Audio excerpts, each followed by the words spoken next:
cloud. And so let me officially welcome everyone. This is the pub quiz. Today is August 6th. This is the 6th, It Lillian? is. It is. My name is John Sommers-Flanagan. I'm here with Lillian Martz. Lillian, would you like to say anything to help introduce the pub quiz? It's going to be chaos and it's going to be a good time. And I consider it a win if I know the John often leaves it up to me to decide if the answer is right. And I'm not sure I always know the right answer because sometimes it's been a while since I looked at that video. And this is modeled after trivia. And so there will be some details that many people don't know. And probably the only reason I know them is because I developed this PowerPoint. So I usually can get them right. So here are the procedures or the rules. And I'm going to ask the questions. You provide answers. The first person to respond with the correct answer, okay? And it says here, unless otherwise indicated with an asterisk there, Lillian, what does that mean? That means that sometimes if the same person keeps beating everybody to the punch and getting the answer right, that John or I will decide to switch it up and we will say it will be the fourth person who gets the correct answer or something like that, but only if we say that. It's like when the radio DJ says, we'll take the fourth caller. It's the fourth answer or seventh or second. So the first person usually will get one extra credit point. Now, you're going to submit your answers as quickly as you can. And what'll happen is I'll put the question up. There'll be a short pause. Yeah. And then 2 weeks from now? Yeah. I'm just muting some people if I can hear you. So submit your answers quickly. They will go into the chat box. So you have to type, and I apologize for that. Answers are public. It's okay to post weird answers. We actually like weird answers. That's okay. Sometimes people are so creative with their weird answers that Lillian or John, which is me, might say, well, you get a point for that really funny, weird answer, even though it's not right. We usually like to say sorry, not right, but we will declare the winner of the point and we'll continue to track the answers as they come in until we think that there's been someone who got it right. If it's really difficult, we might give a tip or a hint. It says here, John, but Lillian too can impulsively add or subtract extra credit points if someone questions our judgment. So for example, let's say Aaron, who I can see on the screen now, says, that was a bad question, or I disagree. We might say, oh, Aaron, sorry, but you've lost one of your extra credit points. Assuming that Aaron has I was going to say, what if Aaron doesn't have any extra credit? then there's really no risk because we're not going to take away any earned points. All right. So after this hub quiz is over, usually it's a couple of hours. We will get the recording. We will post it on Moodle along with the PowerPoints, which will have, of course, the questions and the answers. So anyone who has not attended does not have a chance to get any extra credit points, which all of you have a chance to get. But if you have not attended, you can just go through the slides, make a list of the answers to the 30 questions, and I hope do some learning in the process. You could also watch the video and then submit your hub quiz answers. Everyone should submit your answers so that we know, although we are trying to track who's here. And all right. Oh, no. Whoa. What happened? There should be like a blank slide there just to give me a chance to say, is everyone ready? When the pub quiz host makes a mistake. Uh-oh, there's a bunch of chat things. Have people already started to answer the first one? No, most of these are just them telling me their names if their name isn't clear. David, yes, we want you to submit Do you want them to submit it via email, John, the answers to the pub quiz? I think there is an upload Or spot okay. in Moodle. I hope. I tried to create one. Sometimes I try to create things and they don't happen, but I'll go back in there and I will check Moodle for a Dropbox. Okay. And if not, then Lillian might create one because she's more skilled than I am. Might be the last thing I do in Moodle, which is a wonderful thing. Ooh. All right. Is everyone ready? 4, 3, 2, 1. Wait. 4, 3, 2, 1. According to Dr. Sonia Lyomobursky, at her pie chart, what percentage of happiness is accounted for by genetics? What is accounted for by genetics? All I see is I would like some donuts. Oh, I didn't see that. You have a lot of answers coming in here. Okay. Oh, I think I see the right one. Wow. Yeah. Wow. You're all fast. I see Jessica Banish. Yep. I probably pronounced that wrong. Jessica, you get the first extra credit point. Woo! Yay! Woohoo! 50% genetics. Excellent. Now we're going to see, will Jessica continue to dominate the pub quiz? Oh, wait. Now I have to go to the answer. And the answer should be here, 50%. All I right, ready think a for lot of people were either shocked or not pleased by that based on the early lecture. I think it was the discussion board. People wished it was not that or thought maybe that was wrong. I don't know. No, I thought that was interesting. Usually we don't get big reactions to this. And, the thing that's important to remember is that these are all estimates and they're going to vary. Like, for Lillian, it might be 30% or 30 to 40% genetics. For me, it might be 50 to 60%. And of course, there's always individual variability in everything. So no need to take any of this and put it in stone. And the next question, number two is, what percentage of happiness did Dr. Sonia back in lecture number 1 say was controllable based on our behaviors? All right, I see that one, and I think is that Cassie? That Meyer? Is that Cassie Meyer? I'm looking here. I'm having trouble because Yes, she says yes, that is her. So Ah. assuming that is the correct answer, it's the first correct answer. It's the first correct answer. Okay, 40%. 40%. Now, I think 40% is pretty good to be able to control our happiness and probably our depression based on 40% of our of behaviors that are within our control. I think that's mostly good news. Okay. All right, Cassie gets the second point. All right, now it's a tie, Jessica and Cassie. Nose to nose. Oh, 40%. And the next question is number 3. What would be a good definition of Aristotle's eudaimonia? What's a good definition of eudaimonia?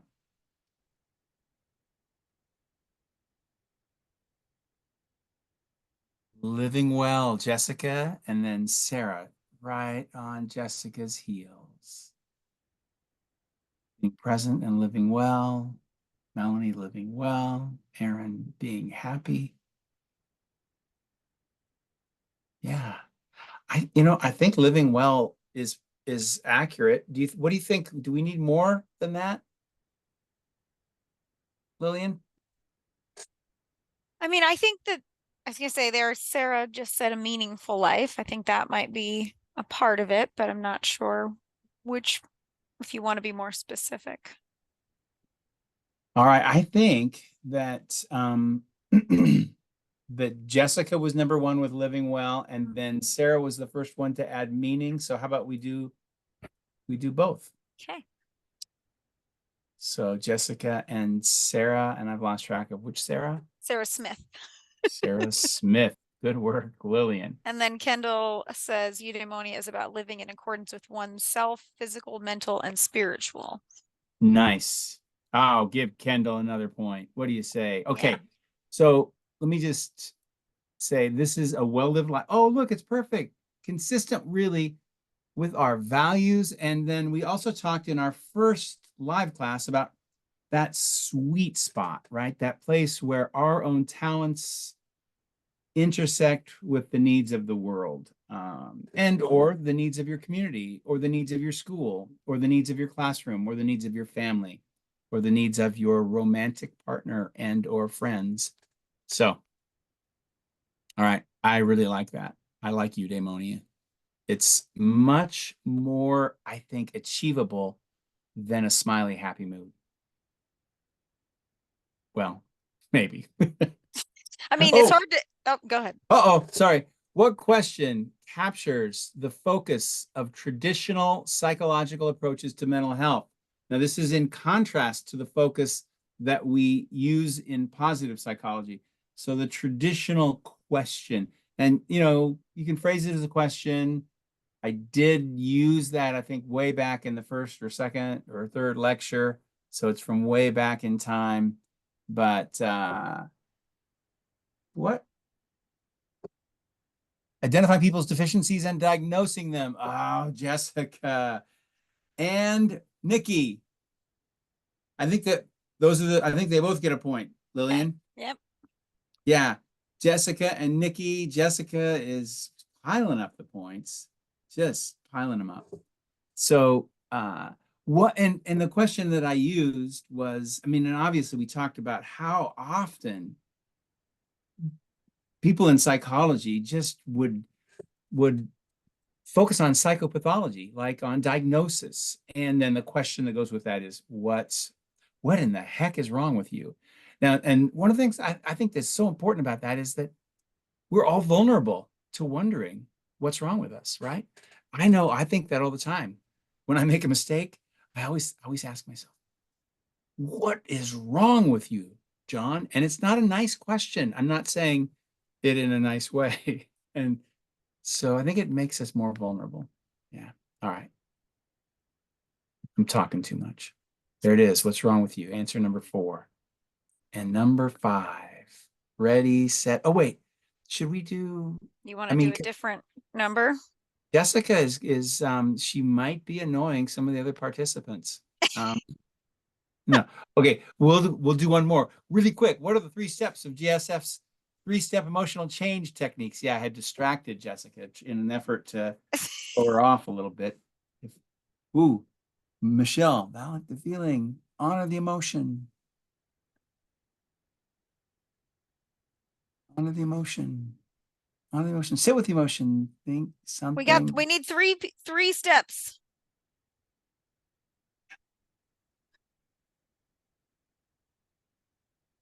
It's going to be real hard to figure out if they're giving me multiple. Oh my. Uh-oh. Ooh, somebody got step 4. All right, help me out, Lillian. What do you think? I've lost. Well, let's see. So the answers are the first one I see that has, I'm trying to see which one is the first one that has them all together. So the answers are feel the feeling, think a new thought, or honor the feeling, think a new thought, do something different, spread the good mood, teach someone the 3 steps. A lot of people got this. I think the first one, is it Sarah maybe that has all of them except for the 4th one? You know what I think, Lillian? Hmm. I think we should just, anyone who submitted anything that's right gets a point. This is what I said when I said it's going to be chaos. Joe says, you're all going too fast. It is, it's chaos. You're right, Joe. Because this is so many that I have to go mark now. Okay, hold on. Well, and this is maybe a way to almost, and we get to save the chat. Oh, that's true. I'm going Okay. to save the chat so we can go back. Let's just Okay. say everyone who put something in, and you don't have to track this one, Lillian. So everyone will have one. Joe wants to know, do I get a point? Because she did say For the something answer that of you're all going too fast? Joe, I said if you got something right, you still might have time because I haven't gone to the next question.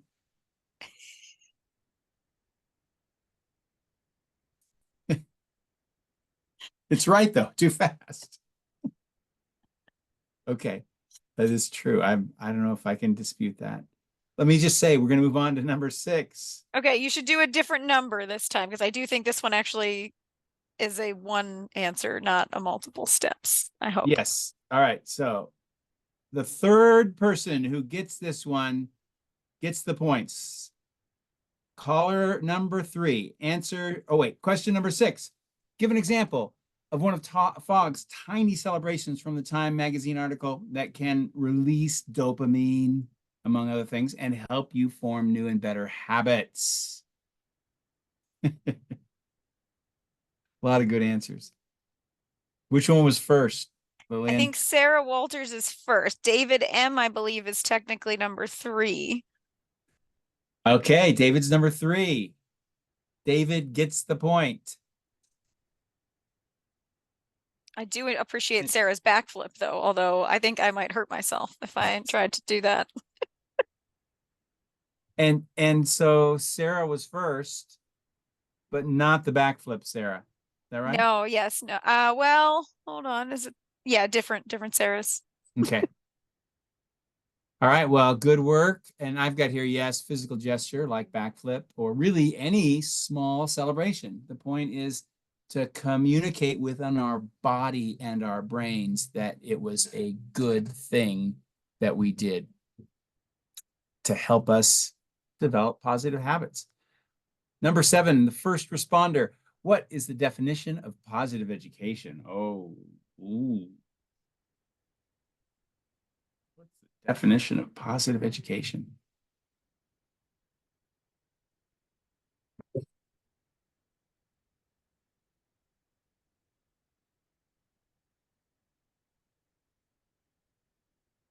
Oh, very nice things. People are saying very nice things. Things, of course, that you all do. Having support, welcoming students, giving support, teaching in a way that allows for growth through mistakes. When I first saw that, I thought it said milkshakes, and I was thinking, well, that would be nice. Teaching a growth mindset, focus on well-being, being open to the process of learning and welcome all learners. So, Lillian, it's a hard one. Milkshakes are good. So all these things are really a part of positive education. I think the first one that we're going to give a point to is the growth mindset. And the reason for that is technically the definition of positive education is positive psychology integrated into educational systems. And I think one overarching principle of positive psychology that a lot of people don't talk about is that we are capable of growing strengths, of growing our good qualities, and that's the essence. One little news flash, the College of Education, the Phyllis J. Washington College of Education at the University of Montana, we are still involved in making a huge request for a lot of money to fund an institute for positive education to be housed in the College of Education at the University of Montana. Our fingers are crossed. We hope that it's going to be funded. So I love all the things everyone wrote for answer number 7. And I'd give everyone a point, except for then it would just seem like it's just too easy. Everybody gets points all the time. Okay, so you said, is it the first person who said growth mindset, or is it Yes. the first person who, okay, because, Yes. okay, where is growth mindset? So is that Kim who used those words? I'm looking back, forward. Give students from that you can do it. Melanie said teaching in a way that allows for growth through mistakes, but she didn't use the word growth mindset. And Yeah. Allie said giving students a chance to make mistakes and learn from them, which is essentially growth mindset. But Okay, we'll award those 3, including Kim. okay. Okay. All right. We all are adopting a growth mindset. And number 8, quick. First one to get 8 in the DATE study, depression in adolescents treated with exercise. What percentage of cardio participants were relieved of their depression symptoms? We're asking for a percentage here. You got lots of right answers, and Sarah was so quick. All right. Which Sarah? Sarah Birmingham. All right. So congratulations to Sarah Birmingham. 100 is the correct answer. I just found that to be amazing. Of course, the caveat is they were not doing cardio before, right? They were not exercising before. And so the integration of exercise into people's, into adolescents' lives, if they're not exercising and they're depressed, seems to be, if you can get them to do it, which is the hardest thing, seems to be a great way for them to try to address depressive symptoms. Number 9, first person who gets this, what one factor in lecture number 3 was identified as the biggest factor contributing to college student and probably teacher success?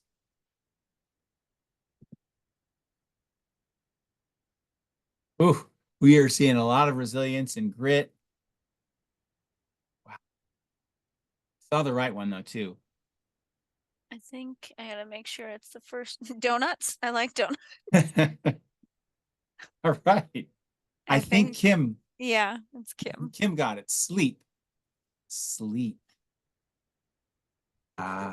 Grit, resilience, all really important things.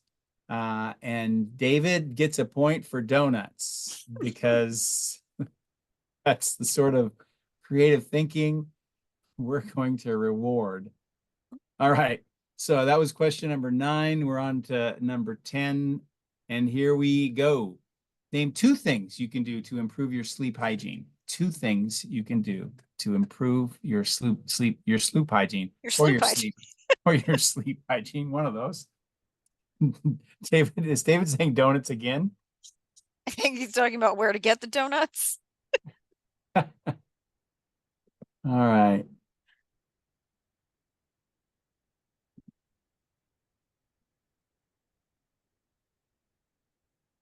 Okay. Haley says caffeine curfew. That's 2 words. Nighttime routine. I think it's Jessica again. Yeah. Jessica, good work. Still Haley, in the nice lead. job with the really fast typing of caffeine curfew with caffeine spelled correctly. I think that earns a point. Lillian, what do you think? Okay. Yeah. Which person? There we go. That was Kaylee Brown. Kaylee Brown. Kaylee Brown, I think, graduate of the University of Montana School Counseling Program. So, caffeine curfew. That is a good thing. I have mine is 2 o'clock. Oh, and there's the answers. All those things. And you can see we have 10 things listed. Oh, wait, quick. What did Martin Seligman say about 3 good things? And what did JSF say about how he applies 3 good things? Another 2-parter. This is just sort of mind-blowing. I'm just gonna, wow, there's 11 new messages. Lillian. Oh, wait. Nope. Okay. Those are your old ones. Michelle says, at the end of the day, identify 3 good things that happened that day. Down 3 good things. Track down. Melanie says she should have been taking notes. Okay, I should have taken notes. Focusing on good things. Before you go to bed, write down 3 things. That's why they happen. It helps improve. Wait.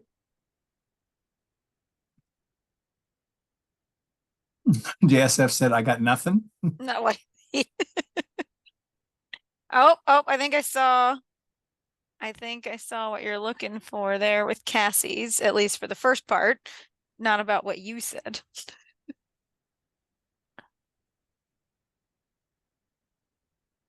I always think that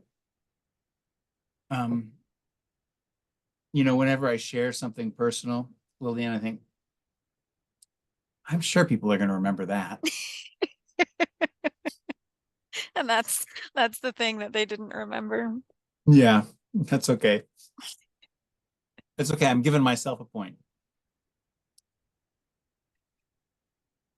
I'm Well, going to just share. And Lillian, you're going to have to find out who said the right thing. well, I What? think Cassie got the point you wanted, which is to reflect on the three good things, and she said you will want to continue. Yes. That's the part. Seligman said everyone wants to continue to keep doing three good things after trying it for a week. I said I thought the whole thing was silly, but then I learned that I could use it in the middle of the night when I have insomnia in the middle of the night, and I find it to actually be a good thing in the middle of the night. It's a fourth good thing just to do three good things. I just heard from Lillian, we did a Molly course and the Mhm. Molly students learned various things, and then they were in small groups that were facilitated by our master students.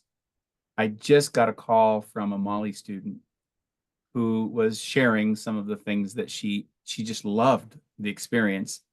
And the coolest thing was she said that she was visiting her sister who also had taken the course via Zoom, and they're in Utah, and her sister's husband has quite a bad fall off of a ladder. They rush him to the hospital, and while they're sitting together in the hospital and they're both just feeling really anxious, um, the one sister says to the other one, "I guess this is a good time for us to do three good things."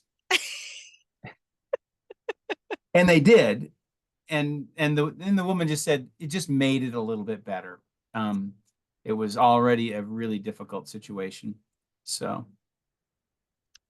Yeah, thinking of it as a sort of keep in your back pocket for when things are going really poorly to Yeah, try to. I see Allie said she just remembered what I said. And so thank you.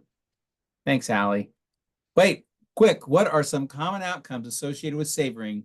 Just trying to catch you all off guard as I ramble on about stories. What are some of the common outcomes associated with savoring? Happiness, happiness, prolonged enjoyment. Ooh, I'm gonna say you're probably gonna see what we want. Reduced depression, increased hope, increased planning for positive experiences. And so, Lillian, the first person who has two things is probably going to get the point because it did say outcomes in the question. So there, it was implied that there were two. Mm, What do you well, see? I don't know if I see one that has both or two of those three. Oh, well, if they're just two reasonable things. Well, then that would the first person to have two reasonable things would be Michelle with more gratitude, happiness, and relaxation. All right, Michelle gets the point. Woo, Michelle, good work. All right, we're on to number 13, which means this is Lucky, this is Taylor Swift's number. this is it. What did Stephen Hayes say about dealing with difficult thoughts in his TED Talk? If you remember, Stephen Hayes was the one who sat down on the floor and screamed. Um, and he had a particular thing that he said about how to deal with difficult thoughts. Anyway, it's a sort of an interesting, complicated thing. Live in the feeling. Let's see. Allow time to feel them. Can't ignore them. Recognize them to move on.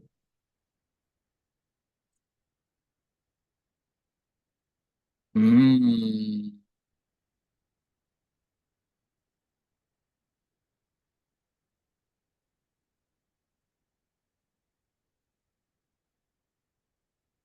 Oof.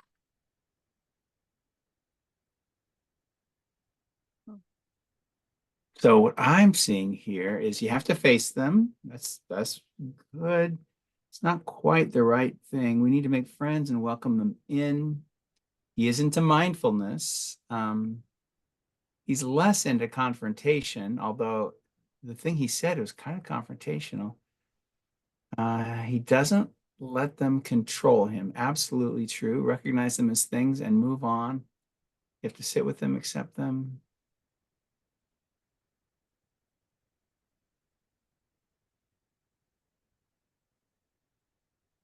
Hmm. Gosh, so many good answers. He said, I will not turn away from my experience. And so really we've got right from the beginning. Lillian, what do you see? I gotta keep going back. Let's see. You have to face them. I think Sarah Birmingham got it right. You have to face them. I Yeah. think that's right. So Sarah B, a point. Excellent. All right. I'm going to try to go a little faster because I feel like I'm just in slow motion here. So number 14, what sort of controversy or conversational, I'm sorry, what sort of conversational startup does the following statement represent? I feel sad when you forget my birthday. These are from your communications lectures. I statement, I statement, I statement, I statement. I think we have to say I statement is right. Who got it first? That's not the answer you have on there It's though. not the answer I have on here, but I statement. I mean, I feel like it is an I statement. Well, it is an I statement. So that's technically correct. So Well, except, I mean, you've asked for the startup. Do you want to give them the I statement or do you want to wait and oh, see if we'll somebody, give Kaylee Brown the number one I statement, and then we'll see anybody else have anything else come up. Michelle has complaint. Kaylee, I feel blank when blank. It's a good model. Uh,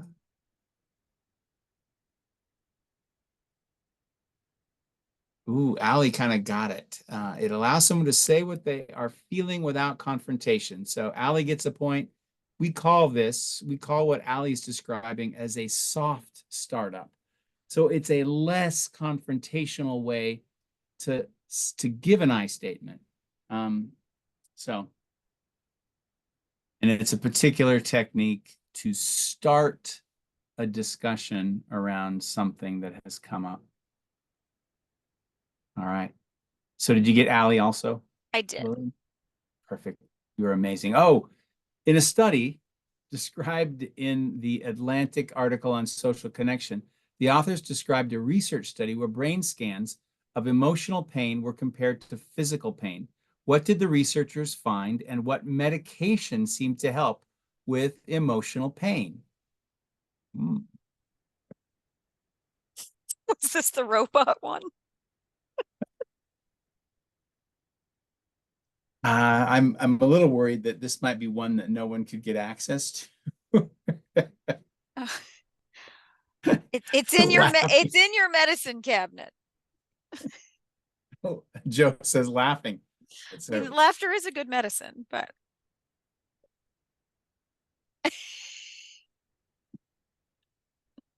Sarah B got it. yep. Tylenol. Tylenol. Here, this is sort of an amazing thing. I think aspirin and ibuprofen would probably work also. But they found that the physical and emotional areas, the areas of the brain that are activated during physical and emotional pain are very similar. And so that Tylenol seemed to help with the emotional pain. Super interesting. I'm not sure exactly how to apply that, but I think we shouldn't apply it. Maybe what happens when we avoid our fears?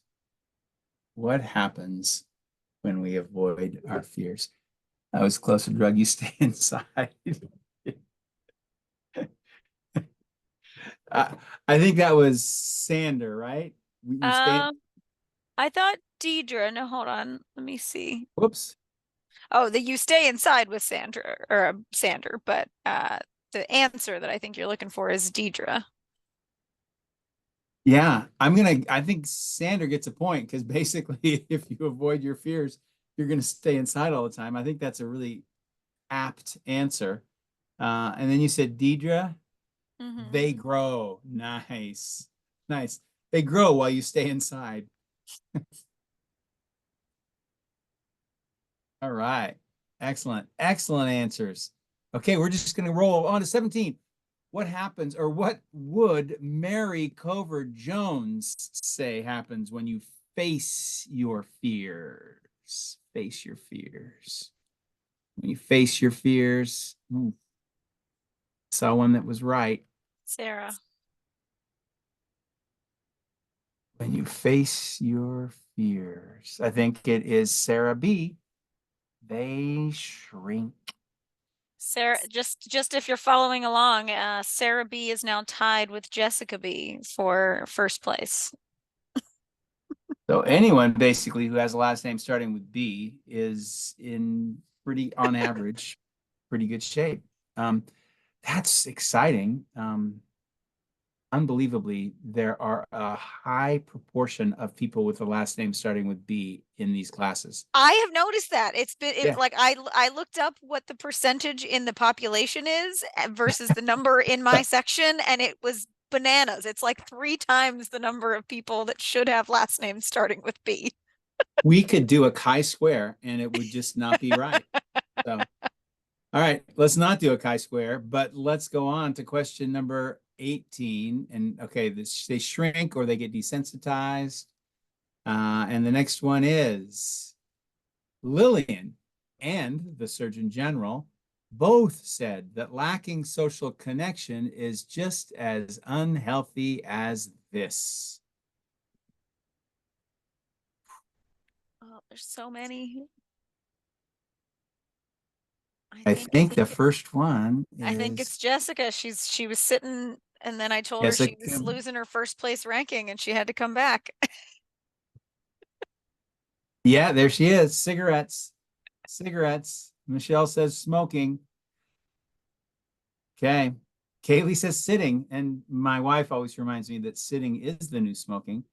And so here I am just sitting away. Okay. So the answer is Sarah Smith says smoking a pack a day. Smoking 15 cigarettes a day. Nobody said 15, did they? No, but that's all right. That's all right. I mean, I think, but I'm surprised Sarah Smith has smoking a pack a day. That's pretty close. There's only 20 in the pack, right? So that's close. I think we give Sarah Smith another Okay. point too. Okay. Yeah. Her last name starts with S, and so I feel good about that. Okay. What are some of the effects of the presence of a smartphone during social interactions? And effects would imply give us more than one.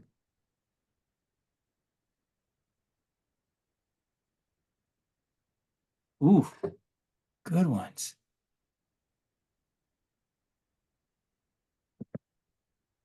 This, I think, is maybe the best pub quiz responses I've ever had. Don't you think they're Yeah. amazing? Yeah. Yeah. lot I of mean, these answers are great and they're fast, just like Joe says. It's too fast. So Sarah started off and said less connection. Ali said you ignore the person you're talking to. Deidre says distractions, disrespect. I think that's our first person who has two. So Deidre. And let's make things exciting and give Sarah and Ali points just for being so fast. And that ties Sarah and Jessica back up again, doesn't it?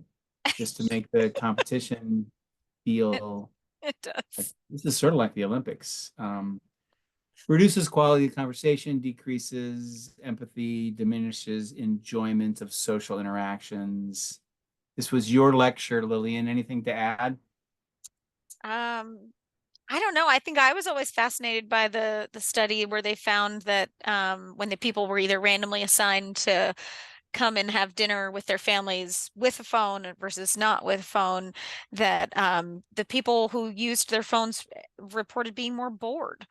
The researchers thought that you would be less bored because you would be able to distract yourself from whatever boring conversation grandma was having, but it turned out that that's not how it worked out.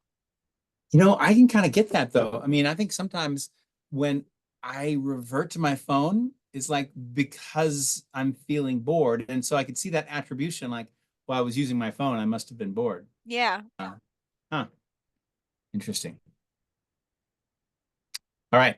That was number 19. Here's 20. If you want your money to buy you happiness, what should you spend it on? What should you spend? Donuts?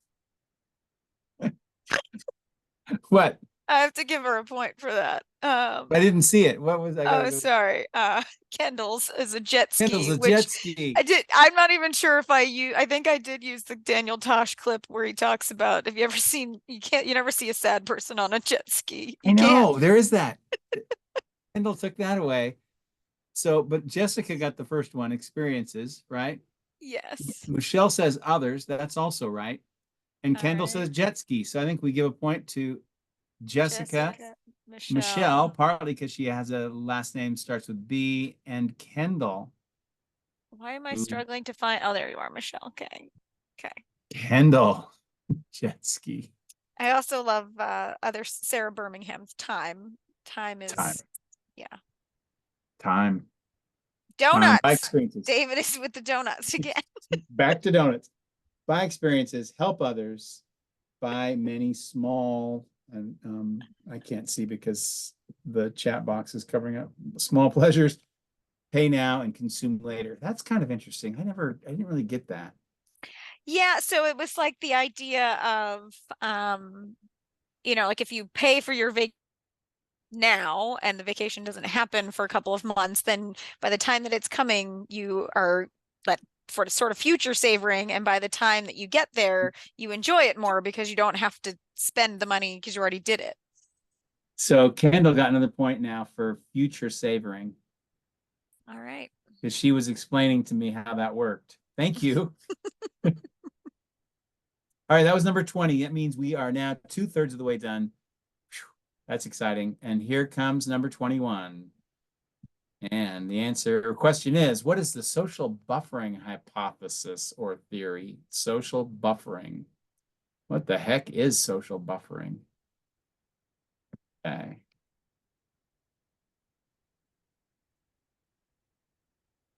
Gather around the buffet.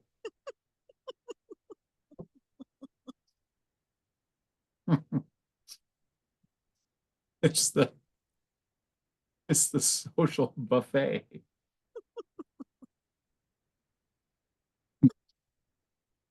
If you ignore others, you will not be happy. We have got to give Melanie a point for gather around the buffet. Sarah, friends make everything better. Sarah Smith, square dancing. Kim, surround yourself with people with like mindsets and goals. Being with friends and families, having a support system in place, attend events with a friend. All these are great. Social support can reduce stress. I think that's what you were looking for, That's right? what we're looking for, Kendall. So we have the buffet, and then Kendall got it because social buffering is that we can be buffered or cushioned from the adverse effects of stress. And Allie would like to know if she can get a point for using the hypothesis formula in her statement. Oh my, did she? She said where did it go? I should get a point, she says, or just her statement was, if you ignore others, then you will not be happy. Wow. What do you think, Lillian? I support that. I enjoy a good scientific hypothesis. Okay, so Allie gets a point. And Joe says EMDR. Oh, wait. We're already on to the next question. I accidentally clicked on the next question. Joe's up there. Joe. What type of therapy was used in This American Life's 10 Sessions episode? And what's one other therapy used to treat trauma? Well, Joe may not have it all completely right. No, she got part of it. And then she started laughing. Kim says CBT, Christy EMDR, Nikki CBT, Jessica CPT. So Jessica got half of it. Joe got the other half, which was EMDR is another therapy used to treat trauma. So, and so is CBT. but Joe got that so fast. Joe gets a point, and Jessica B. CPT is cognitive processing therapy. EMDR is another evidence-based approach. Somatic experiencing therapy has been used. It's not evidence-based. Everybody likes it. It's very popular. I tend to think, what is it? And it doesn't really, there's nothing really interesting or new about somatic experiencing therapy. And then they charge a lot for the training. So now I'm just going to rant a little bit. They charge a lot for the training, and there's no evidence base. It's like, really? Now, that doesn't mean it doesn't work, because based on a bunch of principles of very basic psychology, but then they act like it's brand new and exciting because they use the word somatic. Anybody who uses the word somatic now with psychotherapy or therapy, it's just super popular. And Among now, everyone but me, I roll my eyes at that. Sorry if that's that's your right. thing. That's right. I remember now that you and I both roll our eyes. So we're a biased group here, Lillian and me. Don't necessarily only listen to us. Oh, I'm giving you a point, Joe. Yeah, Joe, you get a point. You get a, you were so fast. And the thing was, it just came up and you just read it. I mean, it's like, now, what benefits did Penny Baker discover about emotional journaling? What benefits? So again, this is a plural. So you might try to get two of them. You could post them one at a time to make it more difficult for Lillian and me to track, or you could post them together. Um, Either way will work. What benefits did Penny Baker? Journaling is so somatic. Who said that? Joe. Journaling is so somatic. Get it off your mind. Emotional drink gets it out of your system, and reflection is satisfying. Improve physical and psychological health. Christy. Christy got it. Christy, what's your last name or last initial at least? Because I don't know if I had you on my list yet here. I want to make sure. Yeah. Thank you. Good work, Christy. And improved immune functioning, so physical health, fewer medical visits, and less depression. So really physical and emotional health. Super interesting. And now we're going to stay with the Penny Baker theme. I think the Penny Baker research is just incredibly good. Why does he think that writing about emotion and trauma would actually work to improve to your immune system and make you physically healthier? How could that be? What's his explanation? Michelle says less cortisol and stress. Allie says the physical act of writing it. The incident less radioactive because you talk it over and over. Process of writing releases the emotions because he thinks he's smarter than everyone else. he probably does. So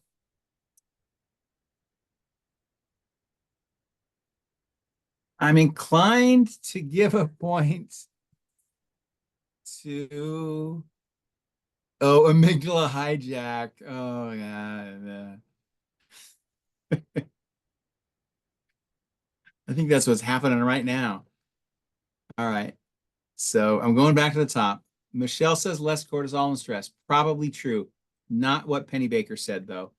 The physical act of writing it, again, Allie, good point. Probably true, but not what Penny Baker said.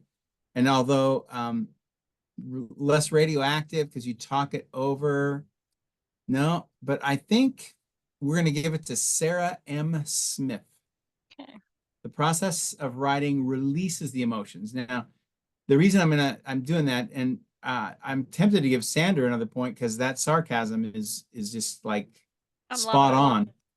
on. But Penny Baker said it's the physical inhibition of emotion, and it requires energy and effort, and so we're just like clamping down on those emotions, and once we've released them, we're physically more relaxed, and our nervous system, if you want to think about it that way, is just better off. And I'm sure it's related to cortisol and other things as well. But This was Pennybaker's little idiosyncratic way of thinking about it, which I think is interesting. Woo, quick. What is the best possible self-assignment? And what's its likely outcome? Oh, why do I have all these two-parters, Lillian? I feel like we do this every time. At this point, what are we The doing? problem is that we never reread or never rewatch the video. I reread these this morning, and then I somehow must have thought this was a good idea. Ooh, I think Sarah B maybe got it. Yeah. Yeah, it took a little longer than usual, only because it was a two-parter.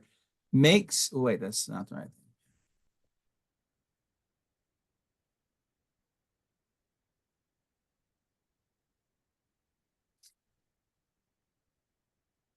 You're not frozen, are you? No, I'm not. I just read Aaron's writing to release the trauma of too many donuts and then writing a goal of eating less. That was for the Pennybaker one, and so we should give Aaron a point for that. Aaron M. Okay. Okay, but I think that Sarah B, imagining BPS 10 minutes a day for 4 days, likely future savoring. I think that's good. Yeah. All right. Good work, Sarah. We're rolling. We're on 25. Now we're going to 26 as the answer. Right about it. Supposed to increase optimism, reduce depression. 26. Name 3 forms of forgiveness. Oh. 3-parter. Who wrote these? A 3-parter. Name 3 forms of forgiveness.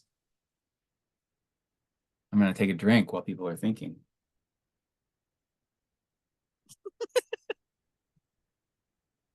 Decisional. I thought I said delusional. Oh no, I was laughing at forgive, forget, live life. Might be Sarah. Let me see.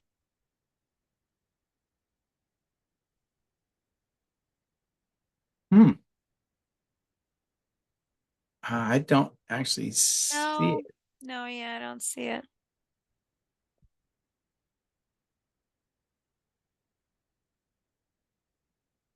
Ooh, self-forgiveness, others, situations, trauma, self, others, authority. Eat the donut, forgive self, then exercise. The donut is taking on quite a lot of, divine forgiveness. I think Jessica's going back into her notes now. Let me just pop it up here and see what you think, Lillian. Forgiving others, forgiving yourself, divine forgiveness, being forgiven by others, seeking forgiveness. Yeah, And I don't think anybody had 3, so my thought would be to go with Sarah M had self and others, and then okay, let's do Sarah M. First one to have divine was Jessica. Okay, so let's do those 2.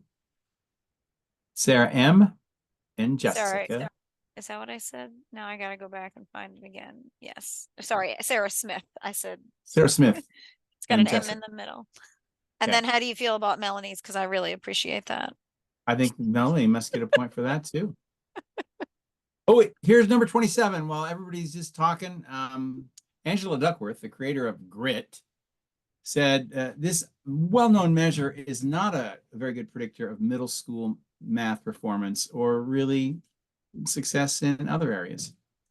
Whoa, I saw it right there. That's Sarah Smith.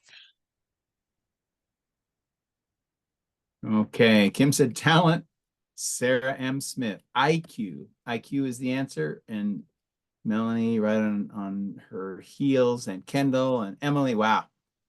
Allie Jones. I love her. Angela Duckworth is very, very well liked. Intelligence or IQ is the answer. We're heading down the home stretch all.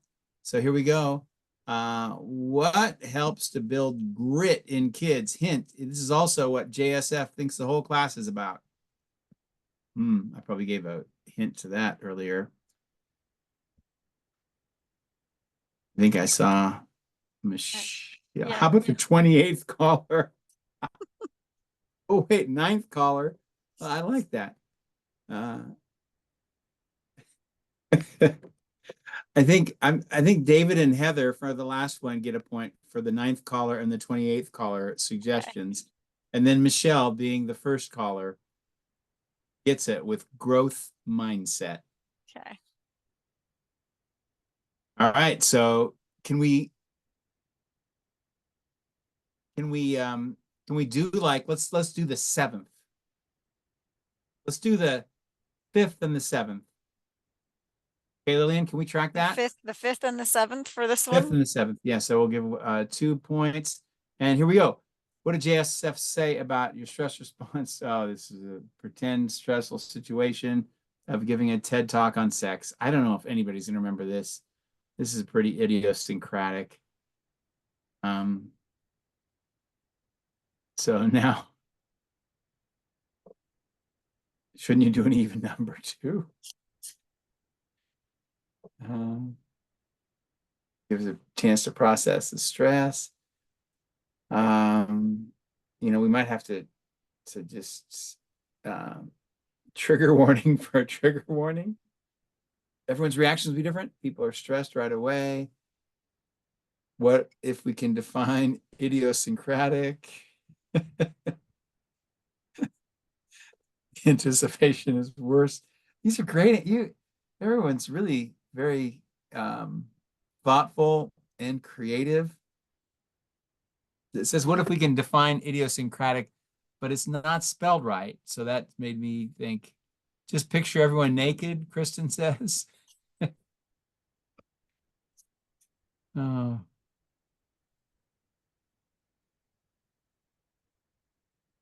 Okay. I'm not sure what to say, Lillian. Yeah, I don't know. I don't know if you're getting the answer you're really looking for, although these are funny. Yeah. All right. Well, let's pull up the answer and just see if there's anything that's like it. I thought there was something kind of like it. It's very good to know yourself and your usual responses to stress because they're a part of a pattern, and then you can learn to cope better. That's a terrible question, Lillian. I'm And gonna I take and I'm gonna take a point away from myself. well, I'll take the point away from you if that makes you Okay, feel better. Yeah. thank you. -1. All right, so let's give Heather the point. She said I have to type too dang fast to worry about spelling. Heather gets the point, Okay. and I lose a point. And now we're to number 30. Here we go. And I know this is going to surprise everyone. JSF is back to 0. I got a point earlier, and now I have no points. Name 2 homework assignments from class that you might use in the future. 2 homework assignments from class that you might use in the future. This is 2 things also, but I don't think it's as bad. No, Ooh. this one's okay. Nikki, BPS, 3 things. Boom. Nikki. Where are you, Nikki, on my sheet? Is it Nikki Reed, I think? I think so. Okay. So BPS 3 things. Good job, Nikki. And Allie was second. I think Allie can get a point because it was so close. And then now I know this is going to be a shock to everyone because of my great ability to count. There is a question number 31. And so here we go. 31. Oops. Here we go. 31. Oh no, this is the answers to number 30, but good work. Oh, Aaron, I love that you have my lesson plan down to use in the future. That's fantastic. Another point for Aaron. Okay. And number 31, what was your favorite memory from this class?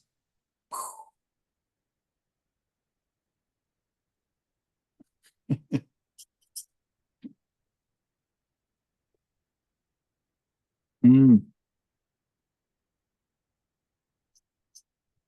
Well, we were nothing if not entertaining, apparently, John. Wow, this is the best response we've ever had to the pub quiz. And I have to say, the music does help, doesn't it? Yeah. Yeah. Well, everyone who put anything, including I think David may have put donuts before this question even came up, but anyone who put anything for question number 31 will get a point. And so you will all get a chance you all get a chance. And when you turn in question number 31, you'll all get a point for it. And it'll all be an extra credit point. So, all right. And so as the pub quiz host, I would like to say, I'm now going to stop the screen sharing. I'm going to see all your names out here and just say how great it is to see all of these names and to have you all in the class, even though I have to say an asynchronous class always just feels so distant. But it's been great to know that you're out there. One of my strategies for opening up communication back and forth on email with all of you has been to make about a dozen mistakes a week. And so that everybody's emailing me all the time and say, well, how about this? How about that? And so at least that's one way that I've been able to communicate with you via email. And now without further ado, I would like to ask Lillian, who is the pub quiz champion? Well, yeah, it was close, but in the end, Jessica ended up with 8, possibly I'm sure 9 or 10 bonus points for the 2 that everyone got credit for versus Sarah's 6. So I think that Jessica is our winner. Good work, Jessica. It's that last name with the B. You just can't. We really need to get a certificate for this. We'll put that into the grant as well. We'll get a little trophy, like a pub quiz champion. Yes. All right, and I can see some chatter in the chat. What I was gonna do one last thing. Yeah, Lillian, do you have any good jokes to end us with? Because pub quizzes usually end with a joke, don't they? I was not prepared for that. So I'm just going to share a joke. This is the joke I used to cure a woman of catatonia way back in the 1980s. I was working at a psychiatric hospital. A woman came in with catatonia. She would be in her bed, and I was the recreation therapist. And so every day I would go in and say, "Hey, I'm the recreation therapist." And she would no response, no response. I'd then say, "Well, come on and join us in the dining room for our meeting." No response. And then I would say, "Well, I'm the recreation therapist, so it's my job to tell you the joke of the day." And I would tell her a joke of the day, and there'd be no response, right? So this goes on for a week or so. And then one morning I go in there and I greet her and no response. I say, "Hey, we're going to have a meeting. Please join us." No response. And she's in some weird, wacky position. And then I say, "Well, let me tell you the joke of the day." And I tell her the joke of the day. And for the first time ever, she turns her head and she looks at me and she says, "You told that one before." And so now I believe this is a joke. You just have to use, because now you should be asking, well, what's the joke? Because it's so powerful that if you tell it twice, you could get someone to break out of a catatonic state. So you ready for the joke? It's really a riddle. Why did the banana go out with the prune? Why? Because it couldn't get a date. Oh, Jessica got it right. Jessica. What? Did I tell that joke before? I think that was in one of the lectures. Oh, no. See, I'm so old, I'm just telling the same stories over and over again. But only Jessica remembers. Well, no, I think somebody did say you told this one before. Oh, see, maybe I was trying to break you all out of your catatonic states. Kaylee said you told that one already. Did she? Well, but I didn't remember it, so I let you go.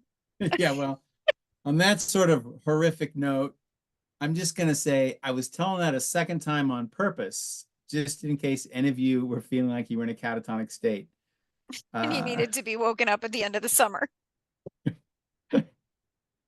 Well, so I'm Wait, seeing some chat action, and I'm just super interested.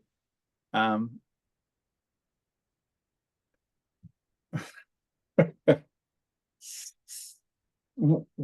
I'm just looking here in the chat thing, and I'm not quite sure what's going on, but I think there was some conversation, if you're looking at Melanie and Aaron, about her favorite oh, thing about the okay, class involved her all right, son, and they were talking about whether or not their children would actually answer the questions.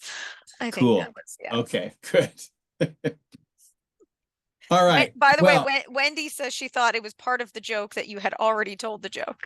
yeah, I mean, I thank you, Wendy. I appreciate that, the kind of faith that shows in me, misplaced faith, although, but I appreciate it. All right, it's time for us to stop. I'm now we're going to stop recording. It's really overtime to do that. I hope you all have a fantastic rest of the week. Get any assignments that you have in, and we'll try to grade as fast as we can.